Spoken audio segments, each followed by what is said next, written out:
Happy Holy Week, guys. This is Chaplain Brooks. Today is Maundy Thursday. I'm a few days late getting started, but we're here nonetheless.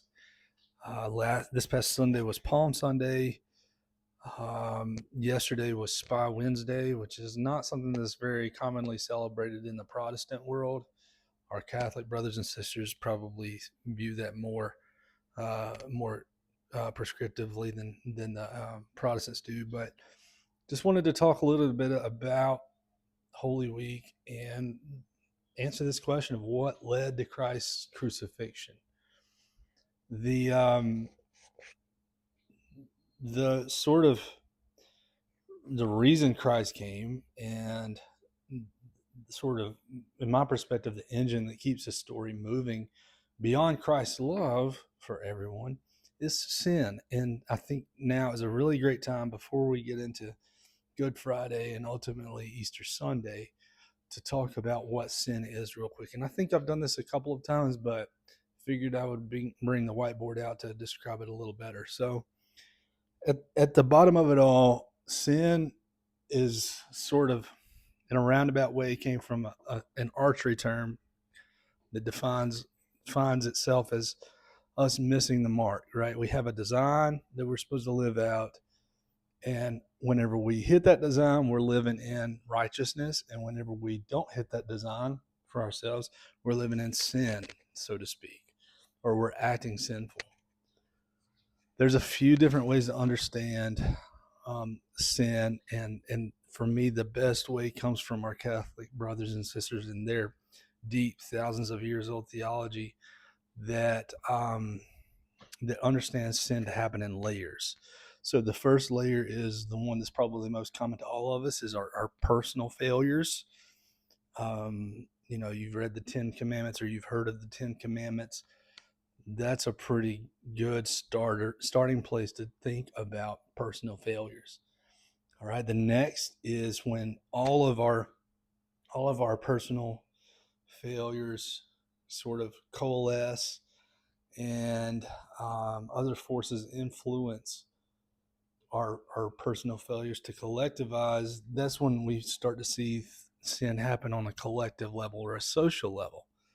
All right. And then the third, probably less commonly spoken of, often blamed, but like ever present nonetheless, is spiritual warfare. And I want you all to understand spiritual warfare is something that's happening in and among and through all of our interactions, our own personal things, things that are happening on a social level.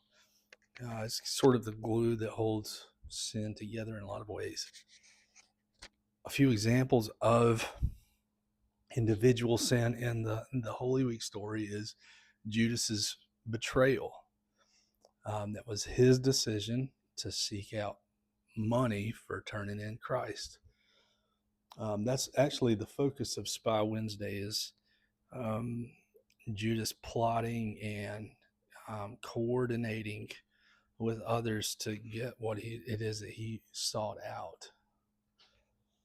Another example is Peter's denial of Christ, and I think that would be something that's celebrated this evening after the Lord's Supper. Maundy Thursday is about the Lord's Supper, and somewhere in between Maundy Thursday and Good Friday is Peter's denial of Christ.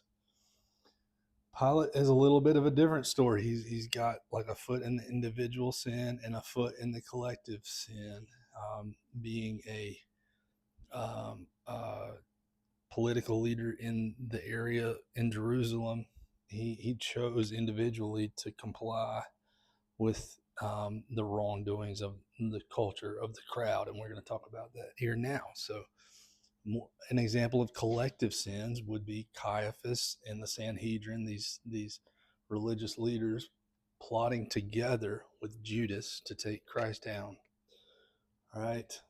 Um, the crowd, at some point, the tone of people in the area shifts from welcoming Christ into Jerusalem like a king, throwing branches down at his feet, having this huge procession, to collectively screaming, "Hey, crucify him, crucify him, crucify him."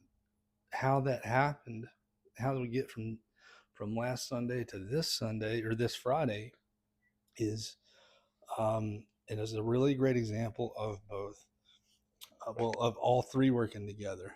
Somebody betraying Christ, a group that has the ability to influence the thoughts of other people, and in and among all of that going on is a spiritual warfare, all right, that allowed those forces to work together. All right. And then Pilate is a part of the collective sin by allowing for injustice to happen complicitly, just complying with wrongdoing. That's an example of his hand washing. Hey, I don't agree with this, but I'm gonna let it happen. Thomas Merton was a Catholic um, monk, like around the first part of the 20th century. And one of his quotes that sticks out to me is a statement that the end of the world will be legal, meaning there's going to be a lot of people that just stand by and watch the world burn, just like Pilate did when when Christ was brought before the crowd. So that is kind of sin in a nutshell. Sort of, there are a couple of moving forces in the Passion story, and this is one of them. Is this understanding that this didn't have to happen, but it did because of sin, and um, in our in our inability to separate ourselves from sin. And that really leads to the question that I want for you all to chew on today, and as we move toward Holy Week, is where does where do I where does sin affect me? How am I taking part in some of these unhealthy patterns, both on an individual level and on a social level?